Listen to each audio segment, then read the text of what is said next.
함께 기도하겠습니다.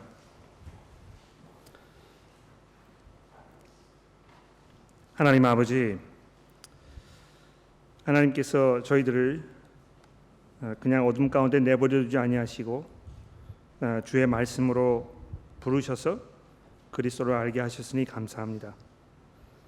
이제 그 복음 가운데 우리에게 주어진 하나님의 은혜에 대하여 저희가 다시 돌아보며 저희의 마음 가운데 기쁨과 감사로 가득 채워지기를 원하오니 주의 성령께서 저희들의 마음을 지켜주시고 이 말씀으로 먹여주시며 입혀주시기를 우리 구주 예수 그리스도의 이름으로 간절히 기도합니다. 아멘. 정말 복음이면 충분한가?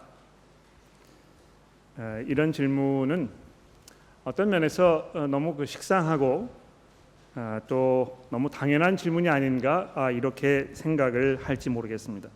물론 복음이 충분하죠. 모든 사람들이 그것을 알고 있고 또 당연하다고 생각합니다. 그러나 제가 목회를 하면서 많은 분들과 대화를 나누는 가운데 계속 반복적으로 확인하는 것은 예수를 구주로 고백하고 믿고 알고 사시는 많은 분들의 삶 가운데에도 누구에겐가 쉽게 이렇게 터놓고 이야기할 수 없는 어떤 그 불안감 또는 의심 이런 것이 깊이 자리하고 있다는 것입니다. 어딘가 내가 이 부족하고 충분하지 않다고 느껴지는 그런 감정을 떨쳐버릴 수가 없는 것입니다. 그래서 아침에 일어나서 하루 생활을 하고 뒤를 돌아보았을 때 나는 오늘 왜 이렇게 살았을까? 내가 이렇게 살았는데 과연 하나님께서 나를 보시고 기뻐하시고 즐거워하실까?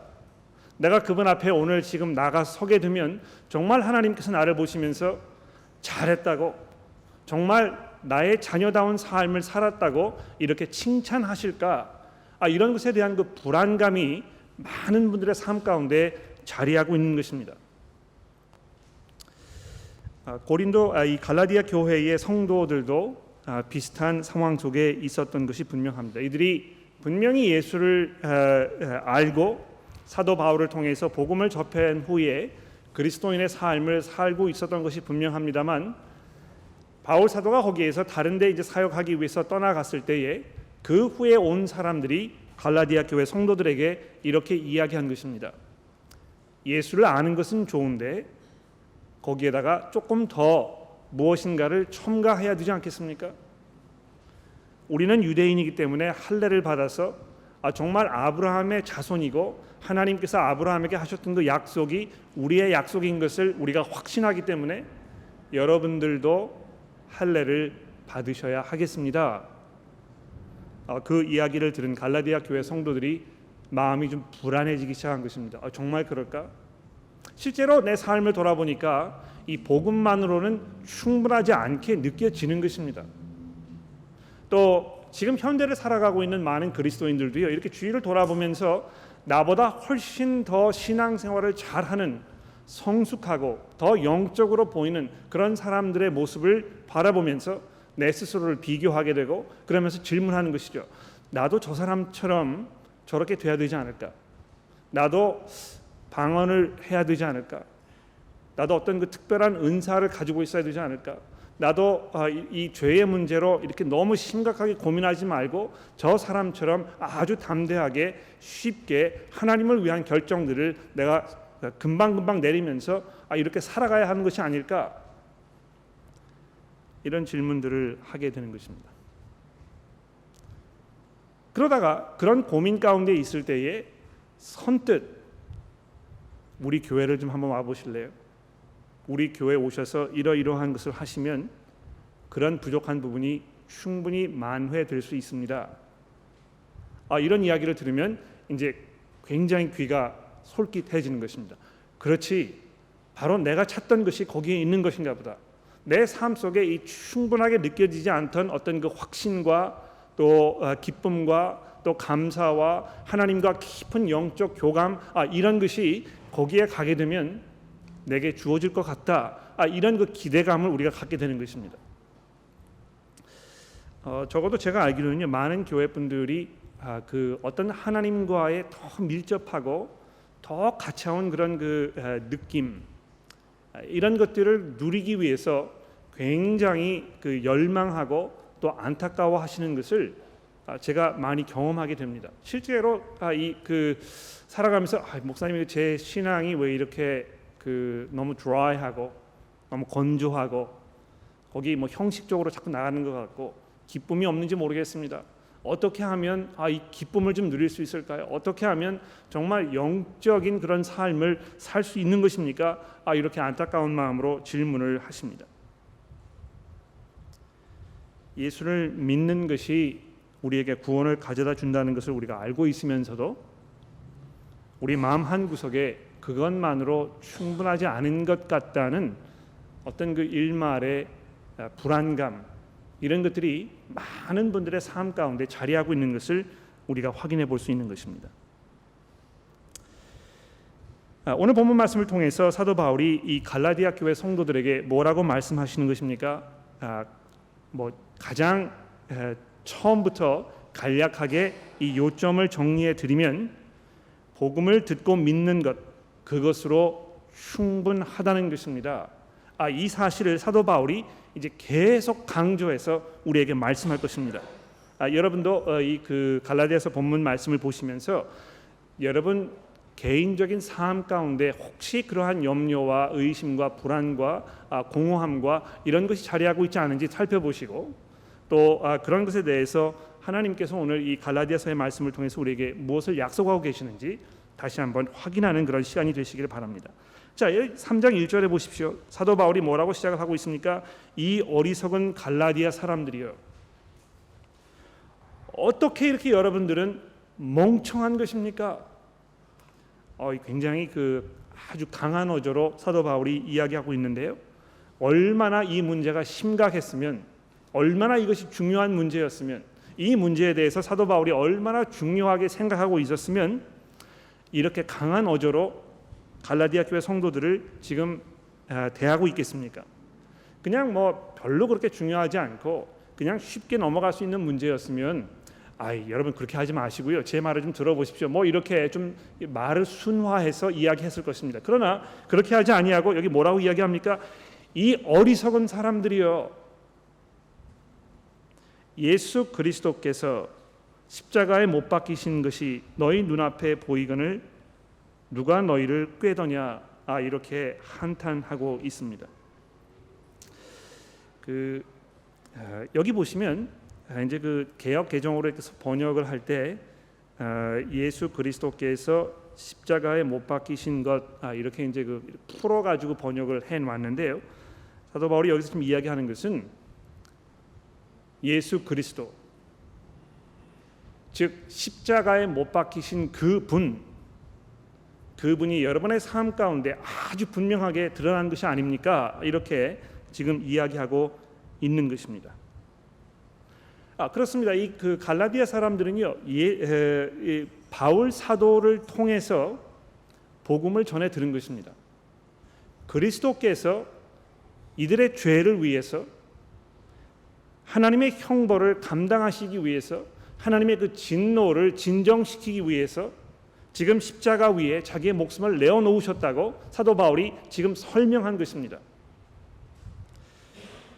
그렇습니다, 여러분. 우리가 죄인 되었을 때에 우리가 아직도 우리의 삶을 우리 방식대로 살면서 하나님과 이 독립된, 하나님으로부터 좀 멀어져서 하나님의 상관을 받지 않고 싶어하는 그런 강팍한 마음으로 살고 있던 우리를 위해서 그리스도께서 돌아가지 않으셨습니까? 이렇게 본문 말씀을 시작을 하고 있습니다. 자, 그런데 왜 지금 사도 바울이 그것을 이야기하는 것입니까? 여기 보십시오. 2절에 보시게 되면 내가 너희에게 다만 이것을 알려 하노니 너희가 성령을 받은 것이 율법의 행위로냐 혹은 듣고 믿음이로냐, 이렇게 하면서 이제 본격적으로 가장 중요한 질문을 우리에게 던져주고 있습니다. 여러분, 복음을 여러분이 듣지 않았습니까? 그래서 여러분이 여러분의 입으로 예수 그리스도께서 나의 구주시라고 지금 고백하고 있지 않습니까? 여러분이 그것을 아주 분명하게 지금 나를 통해서 전해 듣지 않았습니까? 자, 그렇다면 그렇게 된 것이 여러분의 그 의로운 행위로 인해서 된 것입니까? 아니면 복음을 들었기 때문에 가능한 것입니까? 자, 이렇게 묻고 있습니다. 그러면서 그것을 성령을 받은 것과 이렇게 아주 밀접하게 결부시켜서 우리에게 말씀하고 있습니다. 이 성령의 문제에는 굉장히 이제 민감하고 많은 분들이 약간 그 혼란스러워하시는 부분이라는 걸 제가 잘 알고 있습니다. 언제 시간이 될 때 이 성령의 문제에 대해서 보다 포괄적으로 자세하게 설명을 드릴 기회가 있겠습니다만, 오늘 이 본문 말씀에서 여러분에게 분명하게 말씀을 드리고 싶은 점은 무엇이냐 하면, 예수를 구주로 믿으면 이미 성령께서 그 사람의 안에 아주 강하게 역사하고 계신다는 것입니다. 저는 성령을 받았는지 안 받았는지 잘 모르겠습니다.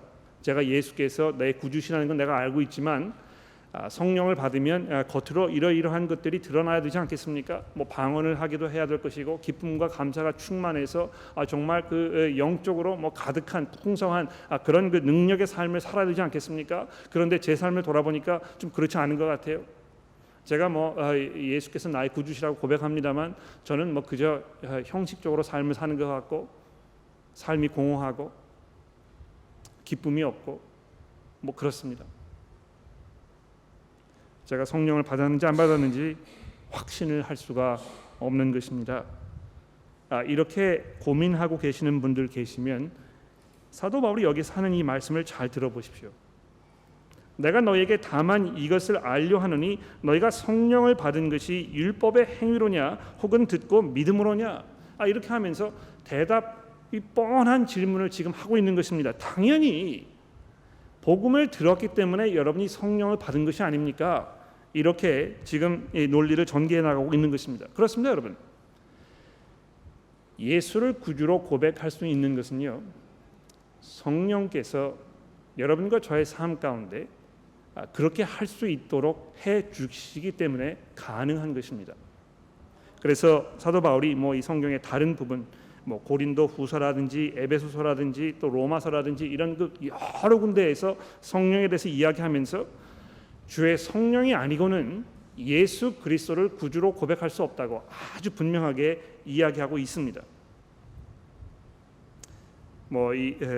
로마서 8장의 말씀을 볼까요? 8장 9 찾아보지 않으셔도 되겠습니다. 제가 읽어드릴게요. 로마서 8장 9절 말씀해 보시면, 만일 너희 속에 하나님의 영이 거하시면 너희가 육신에 있지 아니하고 영에 있나니 누구든지 그리스도의 영이 없으면 그리스도의 사람이 아니라. 이것보다 더 분명하게 설명할 수가 없을 것입니다. 누구든지 그리스도의 영이 없으면 그리스도의 사람이 아니라. 그래서 이미 예수 그리스도께서 나의 구주라고 고백하고 있는 사람, 그 삶 속에는 성령이 아주 분명하게 아주 강하게 역사하고 계신다는 이 분명한 결론을 지금 고린도 성도들에게 주고 있는 것입니다. 여러분, 이미 여러분들은요, 하나님의 능력 가운데에서 주의 성령으로 거듭나서 하나님의 백성으로 살고 있는 그런 사람임에 분명하지 않습니까? 여러분의 삶이 그것을 증거하고 있지 않습니까? 그런데 왜 거기에 무슨 다른 무엇이 필요하다고 자꾸 얘기하는 것입니까? 이렇게 사도 바울이 안타깝게 생각을 하고 있습니다. 그러면서 더 나아가서 아브라함의 경우를 한 가지 예로 이제 우리에게 설명을 합니다. 듣고 믿음으로 인해서 하나님의 자녀가 되고 성령을 받았다는 것을 이야기한 후에 그것을 증거하는 그 증거물로 지금 아브라함의 삶을 우리에게 설명해 주고 있는 것입니다. 여기 보십시오. 6절 말씀해 보십시오. 아브라함이 하나님을 믿음에 그것을 그에게 의로 정하셨다 함과 같으니라. 역시 아브라함도 하나님의 그 약속을 듣고 그 약속을 믿었기 때문에 하나님께서 그를 의롭게 보아 주셨지 않습니까? 이렇게 사도 바울이 설명하고 있는 것입니다. 우리가 이 아브라함 이야기하면 믿음의 조상이라고 해서 그 사람의 어떤 그 선한 그런 그 행위 이런 것들 많이 연상하게 됩니다.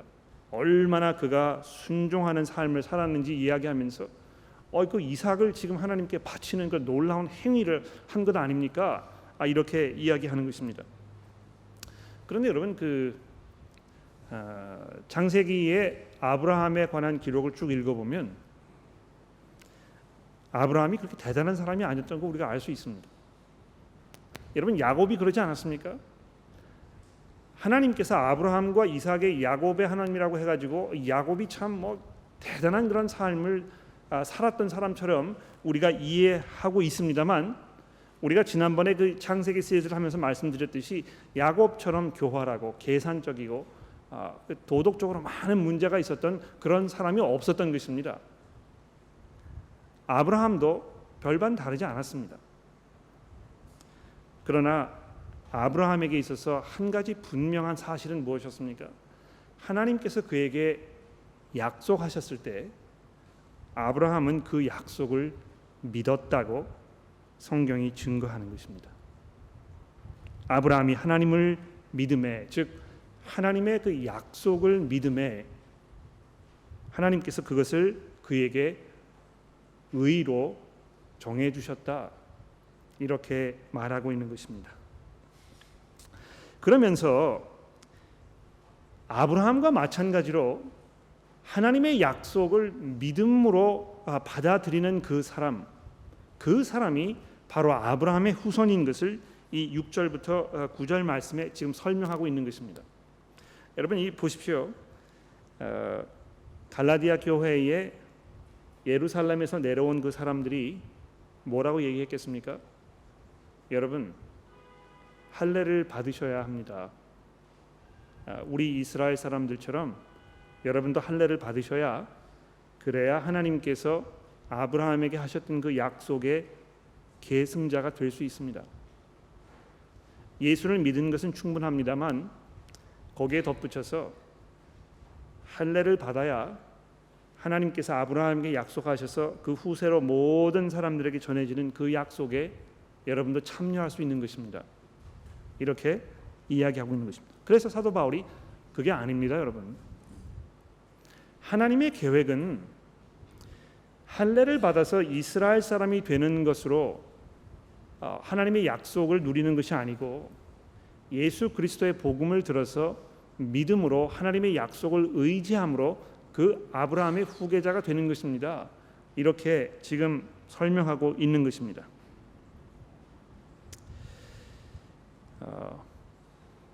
여러분 그 세인트 토마스 교회를 가시면 교회 앞에 아주 큰 글씨로 십계명을 앞에 이렇게 딱 붙여 놓았습니다. 특히 이제 그 앵글칸 교회에서는 앵글칸 교회의 그 전통적인 그 방식을 따라가면 거의 매 주마다 십계명을 이렇게 읽게 되어 있습니다. 근데 왜 그렇게 하는지 아십니까? 교우들이 교회에 모여서 십계명을 들으면 들을수록 얼마나 우리가 하나님의 그 기준에 미치지 못하는지 자꾸 반복적으로 우리에게 리마인드 시켜주는 것입니다. 여러분 그렇지 않습니까? 여러분 그 십계명을 읽으시면 마음이 편하십니까? 편하지 않아요. 내 부모를 공경하라. 아이고 부모 공경하기는커녕 전화도 안 드렸는데.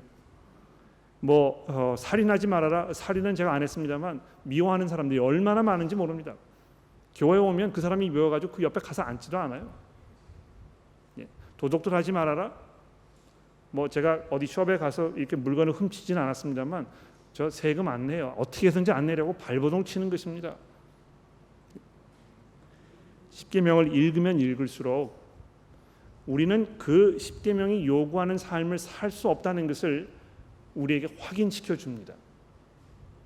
그래서 도저히 그것으로는 이 아브라함의 가정에 들어갈 수가 없다는 것을 우리가 확인하게 되는 것입니다. 그 누구도 이 율법의 행위로는 하나님의 은혜에 참여할 수가 없게 되어 있습니다. 그래서 오늘 본문 말씀 마지막 부분을 보십시오. 10절에 보시게 되면 무릇 율법 행위에 속한 자들은 저주 아래에 있나니, 저주 아래에 있을 수밖에 없지 않습니까? 누구든지 율법책에 기록된 대로 모든 일을 항상 행하지 아니하는 자는 저주 아래 있는 자니라 하였음이니라. 여러분 이것만큼 우리에게 정말 그 낙심되고 우리의 길을 꺾고 우리의 의지를 말살시켜버리는 이런 말씀이 어디 있겠습니까? 누구든지 율법의 책에 기록된 대로 모든 일을 항상 행하지 아니하는 자는 하나님의 저주 아래에 있다는 것입니다. 모든 사람들이 그래서 하나님의 저주 아래에 있는 것입니다.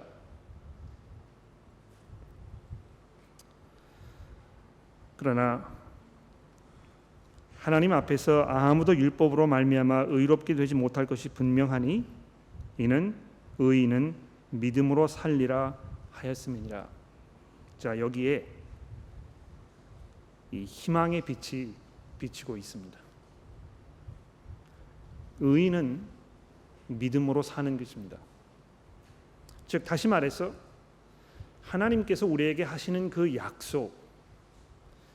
약속을 우리가 믿을 때 우리는 하나님께로부터 의롭다 하심을 얻을 수 있는 것입니다. 하나님께로부터 의롭다 하심을 우리가 얻었으면 우리는 이미 하나님의 성령을 받은 것입니다. 여러분, 성령을 받았으면은요 어떻게 된 것입니까? 이제 영원한 하나님 나라에서의 삶이 이제 보장된 것입니다. 그래서 그리스도께서 우리를 위하여 저주 받으신 바 되사 13절입니다. 율법의 저주 아래 우리를 속량하셨으니 기록된 바 나무에 달린 자마다 저주 아래 있는 자라 하였음이니라. 이는 그리스도 안에서 아브라함의 복이 이방인에게 미치게 하고 또 우리로 하여금 믿음으로 말미암아 성령의 약속을 받게 하려 함이라. 자, 이렇게 하면서 지금까지 사도 바울이 3장 1절부터 13절까지 했던 그 모든 이 설명에 대한 결론을 14절에서 우리에게 주고 있습니다.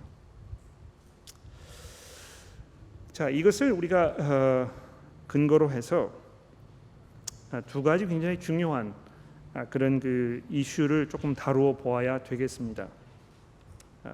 믿음으로 사는 삶이라 제가 주보에 3번에 적어 드렸는데요. 예수를 믿은 다음에 그 후에 믿음으로 사는 삶의 그 실체에 대해서 우리가 조금 생각을 해 보려고 하는 것입니다.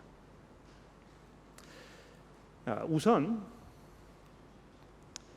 예수를 믿음으로 인해서, 즉 그 복음을 들음으로 인해서 예수께서 나의 구주이시라는 것을 우리가 알게 되었을 때 우리에게 성령이 주어졌다는 이 문제를 조금 생각해 봅시다. 성령이 우리에게 주어졌다는 것은요, 뭘 말하는 것입니까? 이제 우리에게 다가오는 하나님의 세계에서의 삶이 주어졌다는 것을 말하는 것입니다. 우리가 육체 가운데에서 그냥 육으로만 살고 있었을 때는 죄와 사망의 권세에서 벗어날 수가 없는 죄인으로서의 삶을 살고 있었던 것입니다. 그렇죠? 그런데 하나님께서 성령으로 우리에게 부어주셔서 우리로 거듭나게 하셔서 이제 영생을 누리게 하였다고 성경이 증거합니다. 여러분이 영생이라는 것은요, 뭘 말하는 것입니까? 그 길 영자에다 생명 생자에서 그냥 무한히 사는 어떤 그 삶, 이렇게 우리가 얘기할 수 있습니다만 여기 말하는 이 영생이라는 것은요, 영원히 이어지는 다음 세대에서의 삶을 말하는 것입니다. 즉 새 하늘과 새 땅이 완성되었을 때에 거기에서 누리는 그 영원한 하나님과의 동행하는 삶, 이것을 말하는 것입니다. 그래서 우리가 성령을 받았을 때는요, 이미 그러한 영원한 하나님 나라에서의 삶이 우리에게 약속되었다는 것을, 우리 것이 되었다는 것을 얘기하는 것입니다. 이게 얼마나 놀라운 일인지 모릅니다. 아이고 목사님 글쎄 제가 그건 알겠는데요, 저는 그걸 느끼지를 못합니다. 기쁨이 없어요. 성령이 충만한 것 같지 않습니다. 찬송이 나오지 아니하고 그 하나님을 깊이 사랑하는 어떤 그 영적 교감 상태가 제가 느껴지지 않고, 교회를 와도 그냥 이렇게 겉도는 것 같고, 어떤 교우분들과 깊은 영적 교제가 이루어지는 것 같지 않고, 그래서 좀 답답합니다. 그렇게 느끼시는 거 알겠습니다, 제가. 그런데 이미 여러분들에게 이 성령이 주어졌다는 사실을 통해서 하나님께서 지금 우리에게 말씀하고 계시는 우리의 그 실체가 무엇입니까? 이미 영생의 삶 가운데 우리가 들어가 있다는 것입니다. 그것은 우리가 믿음으로 그리스도와 연합하였기 때문에 가능한 것입니다. 여러분 나중에 이제 우리가 이 부분에 대해서 좀 더 자세하게 설명드릴 기회가 있겠습니다만, 예수님께서 그렇게 말씀하셨잖아요. 내가 너희 안에 있고 너희가 내 안에 있을 것이다.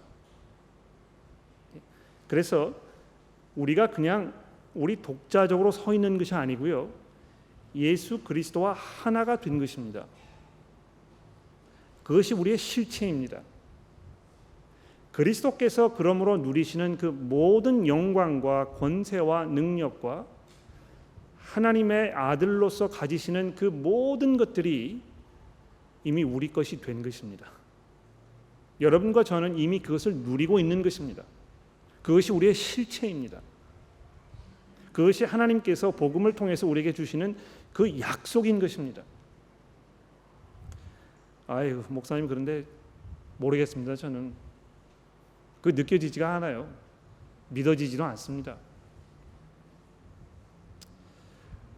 믿음이라는 것은요, 하나님의 약속을 그 약속으로 받아들이는 걸 말하는 것 아닙니까? 그렇죠? 결혼을 이제 할 때 신랑과 신부가 결혼서로 약속을 할 때 내가 당신을 사랑하고 또 다른 모든 사람들을 저버려 두고 이제 평생 당신만을 나의 아내로 또는 나의 남편으로 생각할 것입니다. 이렇게 약속을 하지 않습니까? 그러면 그런 약속을 받는 신랑이나 신부는 그것을 믿는 것입니다. 아, 그래요? 그럼 제가 그것을 받아들이고 내가 그걸 믿겠습니다. 당신의 약속을 믿겠습니다.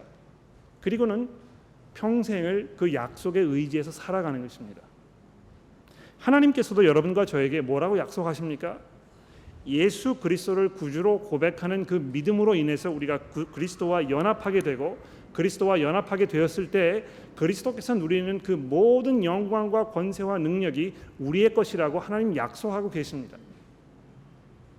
그런데 왜 우리는 그 하나님의 약속을 약속으로 받아들이지 않는 것인지 이해할 수가 없는 것입니다. 아이고, 목사님, 이게 제가 저는 그걸 느끼지를 못해요. 얼마나 답답한 일인지 몰라요. 왜 그렇습니까? 여러분, 이 실체하고요, 이 지각, 여기에 괴리감이 얼마든지 있을 수 있는 것입니다. 설명을 조금 드려볼까요? 그 집에 청소년 자녀분들 두고 계시는 분들은 아마 그런 경험을 여러 번 하셨을 거예요. 사춘기를 지나고 이렇게 그 과정을 겪으면 자녀들이 부모에 대해서 그렇게 얘기하지 않습니까? 나는 이 집안 아들이 아닌 것 같아요. 아버지 엄마가 나를 사랑하는지 내가 느낄 수가 없어요. 나는 지금 집을 나갔으면 좋겠어요. 아버지 어머니 미워하는 마음이 막 생기고. 그런데 그런 일이 있을 때에 아버지 어머니께서 그렇게 얘기하지 않습니까? 얘야, 우리는 정말 너를 사랑한다. 너에게 무슨 일이 벌어져도, 네가 무슨 실수를 하더라도 우리는 결코 너를 우리 가정 밖의 사람으로 생각하지 않을 것이다. 그것이 우리의 실체이고 이것은 영원히 변하지 않는 우리의 약속이고 이것이 현실이다. 그런데 그것을 청소년 자녀들이 느끼지 못한다고 해서 그 실체가 변하는 것입니까? 그렇지 않거든요. 그 실체를 자꾸 설명하고 설명해야 하는 이 부모의 그 안타까운 마음은 어떻겠습니까? 그런데 많은 그 그리스도인들이요, 마치 그 철없는 어떤 청소년 자녀들처럼 자꾸 자기가 그것을 느끼지 하는 것에 대해서만 하소연합니다. 하나님의 약속은 기억하지 아니하고 자기가 느끼지 못한다는 것에 대한 불만과 불평과 불안감으로 해서 계속 이 피해자 입장에서의 삶을 살고 있는 것입니다. 왜 그렇게 하는지 모르겠어요. 이미 하나님께서 여러분에게 성령으로 인치셔서 하나님의 영원한 자녀가 되도록 약속하신 것 아닙니까? 그래서 우리는 그리스도와 연합하였다는 이 사실을 기억하면서 그것을 믿음으로 받아들이고 그 약속을 의지하는 삶을 살면 그것으로 되는 것입니다.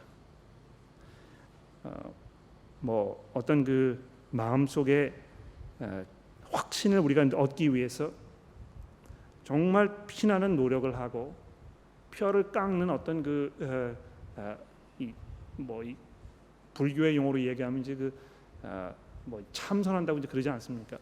마치 그렇게 해야 우리가 어떤 영적인 삶을 살 수 있는 것처럼 많은 분들이 기독교의 이 신앙의 복음을 자꾸 얘기합니다. 교회도 열심히 가고 전도도 열심히 하고 이런 것도 열심히 하고 저런 것도 열심히 하고 좀 화끈하게 무엇을 해야 그래야 정말 거기에서 확신을 얻을 수 있는 것인 것처럼 이렇게 얘기하는 것입니다. 그런데 그렇게 못하기 때문에 자꾸 불안하고 어딘가 부족한 것 같고 하나님의 약속이 아닌 것 같고 이렇게 느껴지는 것입니다. 그러나 여러분, 실체와 지각에 대단한 괴리감이 있을 수 있다는 사실을 여러분 기억하십시오. 우리가 어떻게 느끼든지 간에 그것은 사실 실체와 전혀 무관한 일이 될 수 있는 것입니다. 이미 그리스도께서 여러분과 저를 위하여 십자가 위에 못 박히셔서 우리의 모든 죄가 사하여졌기 때문에 이제 우리는 하나님을 아버지라고 부를 수 있는 그 성령의 능력 가운데 우리가 살고 있는 것입니다. 이미 성령께서 우리 안에 내주하고 계시기 때문에 우리는 더 이상 불안과 의심으로 우리의 삶을 살아가지 않습니다. 하나님의 약속을 의지하십시오. 의인은 믿음으로 말미암아 살리라고 하나님 말씀하셨기 때문입니다. 기도하겠습니다.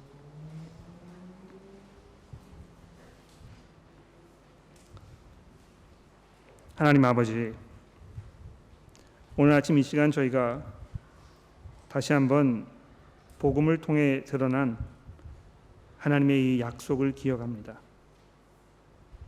하나님, 이 약속이 아니었으면 저희는 아직도 죄 가운데에서 헤어날 수 없고 죄와 사망의 권세에서 신음하고 있는 그런 존재일 수밖에 없음을 기억합니다.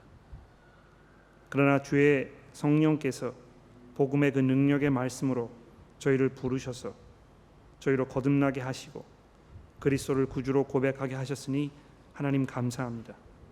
그 믿음으로 말미암아 이제 우리가 성령 안에 있게 하시고 그 성령 안에서 하나님의 영원한 나라에서의 그 놀라운 삶을 지금 현재 누리게 하셨으니 하나님 감사합니다. 하나님, 저희가 매일매일의 삶을 이 믿음으로 그 약속을 의지하는 삶을 살게 하시고 혹시 우리 가운데 부족한 면이 보인다는 불안감으로 또는 영적으로 메말라 있다는 안타까움으로 우리가 방황하거나 신음할 때 다시 우리의 눈을 들어서 그리스도의 십자가를 바라보도록 저희를 도와주시기를 우리 구주 예수 그리스도의 이름으로 간절히 기도합니다. 아멘. 우리 안시원 교우님, 네. 제가 한국말이 좀 짧아서 영어로 질문을 드릴 테니까 목사님이 좀 해석해 주세요. 알겠습니다. Okay. Paul in Galatians, I think, was describing those who suffer for Christ, but was deceived into thinking they needed to be circumcised. Clearly in chapter 3. But your description of the person who is not sure of their faith seems to be more describing those who confess with their mouths, but still perhaps continuing to live like those described in chapter 5, verses 19 to 21. And it says clearly there that they will not inherit the kingdom of God. So my question is, the people at the time that Paul was writing to, yeah, I'm not sure if they were the kind of people that you were describing. And because if you are really reading God's word and understand what it means to be saved, how can you go back? And also, there is a verse in Ephesians 4:30 which says, "Do not grieve the Holy Spirit with which you were." So how can we grieve the Holy Spirit?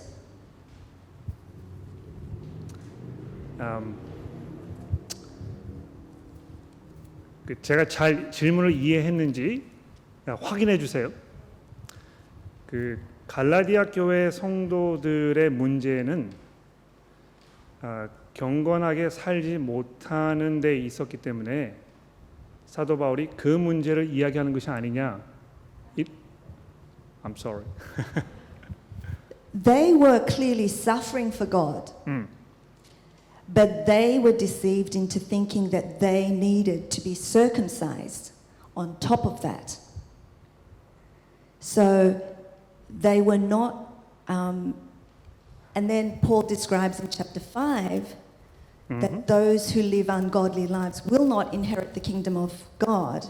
So my question is, the people you described in your sermon illustration seems to be more in line with chapter 5, verse 19 to 21, not the Galatian people who were clearly suffering at the time the letter was being written and who were trying to live a godly life.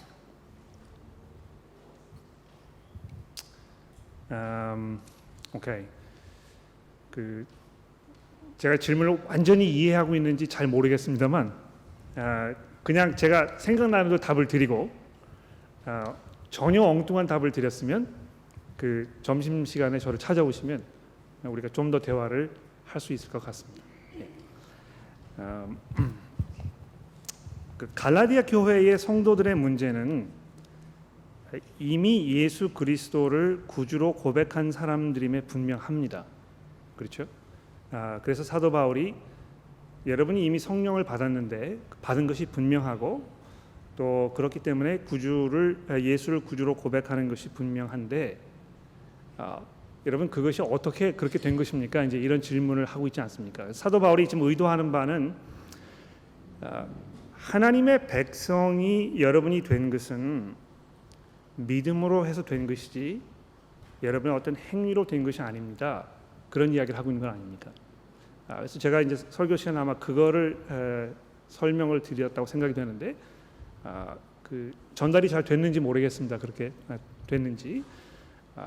근데 아마 그 혹시 이제 그럼 뭐 그리스도인의 삶 속에서 어떤 그 경건한 삶의 문제는 그럼 무엇입니까? 뭐 이런 질문을 하고 계시는 것인지 제가 잘 모르겠어요. 그 예수를 믿은 다음에 우리가 어떤 삶을 어떻게 살아야 할 것인가의 문제에 대해서 사도 바울이 아주 심각하게 이제 다루고 있는데요. 특히 이제 그 4장 지나서 5장과 6장으로 넘어가면 그 문제를 아주 이제 본격적으로 다루게 될 텐데 그 성령 안에 사는 그 삶에 대해서 우리가 설교를 할 때 그 부분을 조금 더 깊이 한번 다뤄보도록 그렇게 하겠습니다. 질문이 답이 잘 됐는지 모르겠는데요. 그 질문을 이해하는 그 분석 능력이 떨어지면 답을 하는 능력도 떨어집니다. 그래서 용서해 주시면 좋겠습니다. 네, 여기 앞에 질문이.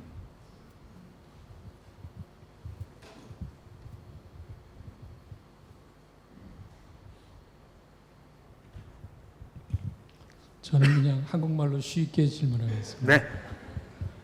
초반에 이제 목사님께서 우리가 이렇게 살면 나중에 하나님한테 칭찬을 받을 수 있을까 이런 질문들을 하면서 한다고 그랬는데 우리가 그런 질문들을 하며 살아야 됩니까? 하지 말아야 됩니까? 그것이 좀 궁금하고요. 네. 그다음에 지난주에 비슷한 말씀을 하신 것 같아서요. 그러니까 우리가 이제 죽은 다음에 하나님 앞에 우리의 삶을 설명할 시간이 온다 그런 말씀을 하셨는데 그렇게 되면은 우리가 설명할 게 사실 별로 없는데 말이죠. 어떻게 돼야 되는 건지 좀. 네, 네. 이 그리스도와 연합이라는 그 성경의 주제를 조금 뭐 이렇게 깊이 우리가 다뤄봐야 할 그럴 필요를 제가 많이 느낍니다. 그 종교 개혁가들이 16세기에 종교 개혁을 하면서 성경을 통해서 재발견했던 가장 중요한 성경의 가르침 중에 하나는 예수 그리스도의 의로움이 우리에게 전가되었다는 개념입니다. 그 이제 전가라는 말이 무슨 말입니까? 이렇게 그 계좌에서 자동이체 여러분 하시죠.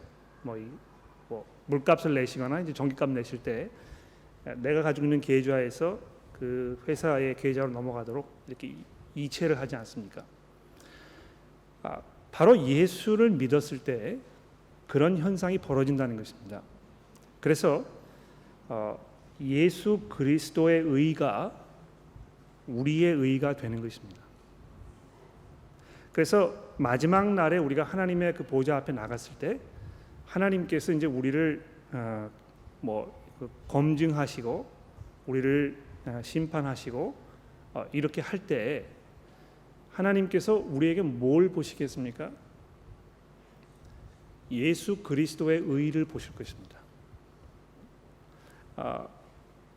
많은 분들이 이제 그 예수 그리스도의 의는 그 의의 문제고 내가 얼마나 잘했는지, 내가 얼마만큼 이 공로를 누적해 왔는지 여기에 대해서 자꾸 불안해하는 것입니다.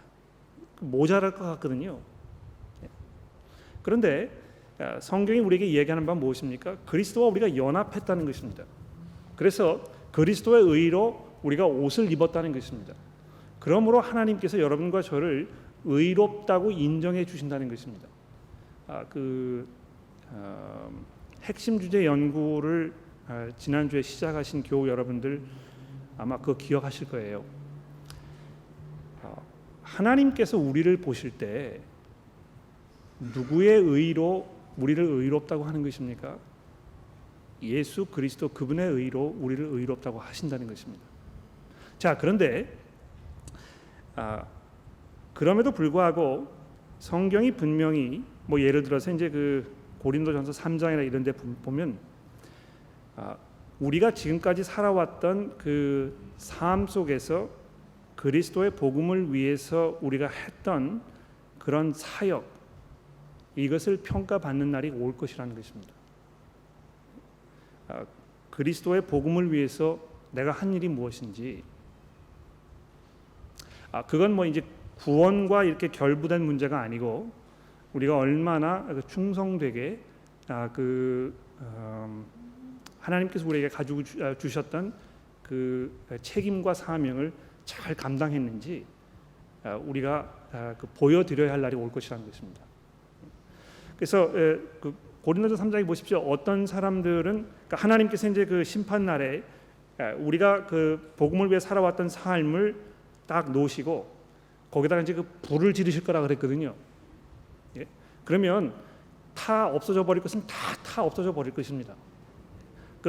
우리가 우리의 노력과 수고로 열심히 해서 하나님의 나라를 위해 수고했다고 생각했던 것들이지만 하나님께서 검증하셨을 때 그것이 아무런 소용이 없는 일들이 분명히 있을 수 있다는 것입니다. 그 사도 바울이 고린도서 3장에서 그걸 좀 경고하고 있거든요. 그래서 여러분 그렇게 하지 마시고 영원히 남을 그 하나님의 나라의 그 정말 중요한 그런 일을 하라고 우리에게 격려하고 있는 것입니다. 복음을 증거하는 그 삶, 나의 수고와 나의 격려를 통해서 예수 그리스도를 구주로 고백할 수 있는 그런 삶, 이런 그 열매들이 맺혀 있는 삶에 대해서 이야기하고 있는 것입니다. 그러니까 어떤 분들은 제가 그 훌륭한 변호사가 돼가지고 죄진 사람들 많이 이렇게 풀어주고 대변해주고 변호사로서의 명성을 쌓아가지고 그걸 통해서 하나님의 영광을 드러내면 하나님께서 마지막 날 심판하실 때 야, 너 참 잘했다, 훌륭한 변호사로 정말 멋있는 삶을 살았다, 이렇게 칭찬할 것이라고 생각할 수 있을지 모르겠습니다만 하나님께서 그거 불질러 버리시면 다 없어질 것이라는 것입니다. 훌륭한 건축가가요 아주 아름다운 집을 지어가지고 이 후세의 길이 남을 이 명작을 남겨놨다고 생각해 보십시오. 하나님께서 심판의 날에 불을 붙여 버리시면 그 건물이 그냥 남아 있겠습니까? 아무런 소용이 없는 것입니다. 하나님의 나라를 위하여서 우리가 할 수 있는 그 일은 무엇입니까? 복음을 증거하는 것입니다. 예수 그리스도께서 우리의 구주이시라는 것을 증거하고 우리의 삶이 그분의 삶 속에 그리스도의 영광을 나타내기 위해서 복음 증거하는 삶을 사는 그거 이야기하는 것입니다. 그래서 어떤 그 구원의 문제와 결부된 그런 그 심판의 문제가 아니라는 것을 우리가 조금 이해할 필요가 있겠습니다. 강경림 교우님, 네. 마지막 질문입니다. 네, 저도 이렇게 나누라고 하실 때 이영균 형제님과 아까 시원자매님이 질문하신 거 거의 유사한 거를 저희가 나눴었는데요.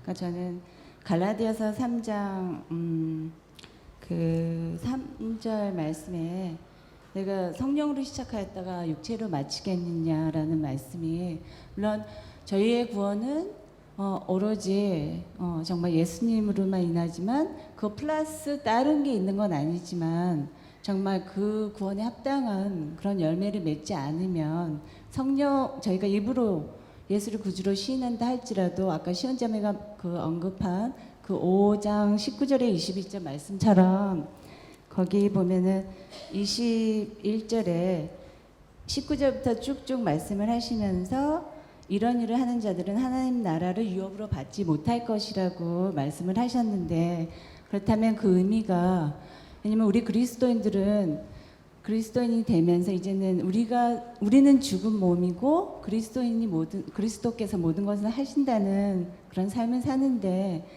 우리가 위에 이렇게 언급한 사도 바울이 이런 것들을 한다는 것은 정말 바른 그리스도인의 모습이 아니라 착각을 하면서 사실은 입으로는 그리스도를 주라 시인하지만 우리의 삶 속에 그거에 합당한 것들이 열매가 맺지 않는다면 5장 21절의 말씀처럼 저희가 하나님 나라를 유업으로 받지 않는 것이라는 말씀인 건지 거기에 대해서 좀 설명해 주셨으면 합니다. 네네. 시원자님 하신 질문이 그 질문이신가요? 답을 드려보도록 하죠. 예수를 믿으면 그리스도께서 우리의 주인이시라고 고백하는 것입니다. 그렇지 않습니까? 그리스도께서 나의 주인이시라고 하면서 주인이 아니신 것처럼 사는 것은 합당하지 않습니다. 그렇지 않습니까? 근데 제가 이제 성서학당을 할 때도 설명을 드렸습니다만 어떤 그 특정한 한 사람이 지금 딱 요 시점에 와 있다고 가정을 해봅시다. 지금 그 사람의 신앙 상태가 여기에 있습니다. 그런데 어떤 사람은요, 요 시점에 와 있는 그 이유가 여기부터 시작해가지고 점점 변화돼서 이렇게 올라가고 있는 상황 속에 있기 때문에 요 시점에 와 있는 사람도 있을 것이고, 어떤 사람은 여기에 있었지만 점점 내려가는 삶을 살았기 때문에 요 시점에 있는 사람도 있을 것입니다. 네. 그러니까 이 점점 내려가는 시점에 있던 사람은요, 삶 속에서 그리스도께서 나의 구주시라는 것을 그렇게 점점 심각하게 받아들여지지 않는 것입니다. 여러분, 그 예수님도 그렇게 말씀하셨잖아요. 씨 뿌리는 자의 비유를 이야기하시면서 어떤 사람은 처음에 복음을 아주 기쁘게 감격적으로 받아들이지만 삶의 어떤 그 유혹이라든지 환난이라든지 고난이라든지 재물에 대한 욕심이라든지 이런 것이 자꾸 자라면서 그 말씀이 열매를 맺지 못하도록 이렇게 하는 그 상황에 대해서 예수님 경고하고 있는 것입니다. 그래서 이 히브리서에도 보시게 되면 히브리서 저자가 경고하지 않습니까? 예수 그리스도께서 나의 구주시라는 것을 우리가 부인하기 시작하면 더 이상 우리에게는 우리의 죄를 사해주기 위해서 남아있는 무엇이 없다는 것입니다. 즉 다시 말해서 돌아올 수 없는 강을 건널 수 있는 그런 그 위험한 상태에 가 있는 사람들이 있다는 것입니다. 여러분 그 예수 믿은 다음에 이건 이제 여러분 개인만 아는 일일 거예요. 여러분의 그 신앙의 양심을 비추어 보셨을 때 여러분만 알 것입니다. 그러니까 겉에서 그 사람을 이렇게 보면서 우리가 판단하고 평가할 만한 그 문제는 아니라고 저는 생각을 해요. 근데 자기가 지금 이 낭떠러지에 점점 가고 있다는 것을 알 거라는 것입니다. 돌이킬 수 없는 지점에까지 내가 지금 가고 있다는 것을 알면서도 돌이키지 않으면 그 사람은 더 이상 그 하나님의 용서를 받을 수 있는 아무런 근거가 남아있지 않은 그런 처절한 상태로 갈 수 있다는 것을 지금 히브리서 저자가 경고하고 있는 것이거든요. 거기까지 갔다고 이야기하지 않습니다. 그런데 계속 그렇게 가시면 그런 지점에 도달할 수 있을 것입니다. 그러므로 그렇게 하지 마시고 돌아서십시오. 이렇게 지금 말씀하고 있거든요. 그래서 교회 이제 우리가 이렇게 교회로 모였을 때 우리가 뭘 해야 되겠습니까? 계속해서 예수 그리스도의 그 복음의 은혜에 대해서 자꾸 확인시켜 드려야 하는 것입니다. 여러분, 그리스도께서 여러분의 죄를 위해 돌아가지 않으셨습니까? 여러분에게 영생이 주어지지 않았습니까? 그래서 여러분이 그리스도를 구주로 고백할 수 있게 되지 않았습니까? 그러므로 우리 모두 힘을 합해서 그리스도를 구주로 고백하는 삶을 살도록 우리 서로 격려합시다. 그래서 이 교회가 굉장히 필요하고 중요한 것 같아요. 교회로 모였는데 하나님의 나라에 대한 어떤 그 소망과 또 그 열정과 이런 것으로 우리가 격려받지 아니하고 그저 와서 골프가 어땠는지 날씨가 어땠는지 이렇게 이야기하고 돌아가면 아무런 도움 되지 않습니다. 시간이 많이 지났는데 그 정도로 하고 마치도록 하죠. 기도하겠습니다. 하나님 아버지, 그리스도께서 우리의 구주이시기 때문에 우리가 그분을 구주로 고백하는 그런 삶을 살게 되기를 원합니다. 사도 바울이 고백한 것처럼 이제 내 안에 사는 것이 내가 아니요 우리를 위해 죽으신 그리스도라는 사실을 우리가 기억하면서 그 부르신 복음에 합당한 그러한 삶을 살도록 하나님 저희를 변화시켜 주시기를 간절히 기도합니다. 그것이 저희들의 열망이고 또 저희들의 간구임을 하나님 고백합니다. 혹시 이 자리에 저희들의 마음 가운데 그러한 간구나 열망이 없는 분들이 계시다면 주께서 그들을 찾아가시고 그들이 정말 복음을 이해하고 있는지 또 그리스도께서 그분들의 구주이신지 그들로 살펴보게 하시고 그러나 이미 그러한 고백 가운데 살고 있는 교우분들이라면 그 마음 가운데 그리스도를 위해 살고 싶어하는 그런 그 용기와 또 결단을 허락하여 주시고 그러나 그것이 우리가 기대하는 만큼 하나님께서 원하시는 만큼 이루어지지 못했을 때 우리가 누리는 그런 그 죄책감과 또 실망감 속에서 그저 허우적대지 아니하고 다시 한번 그리스도의 십자가 안에 있는 하나님의 용서를 바라보는 우리 모두가 될 수 있도록 도와주시기를 우리 구주 예수 그리스도의 이름으로 간절히 기도합니다.